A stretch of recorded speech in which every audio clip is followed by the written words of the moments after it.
Hello partner, kumusta? Anong oras ka ba gumigising sa umaga? At pagkagising mo, ano ba yung ginagawa mo? Napaka-importante partner na mag-set ka ng goal for the day. Ibig kong sabihin, dapat mayroon kang detalyadong gagawin sa araw na yun. Mas maganda pa nga, a day before, mayroon ka ng to-do list.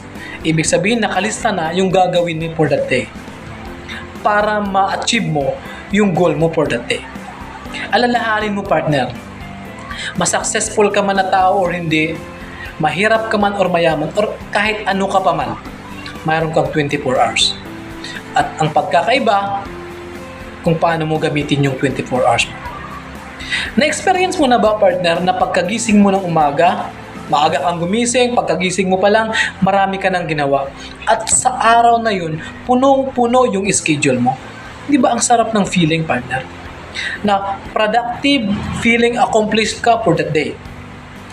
Alalahanin mo partner, if you want to win your years, months, weeks, and for you to win your day, you have to win your morning.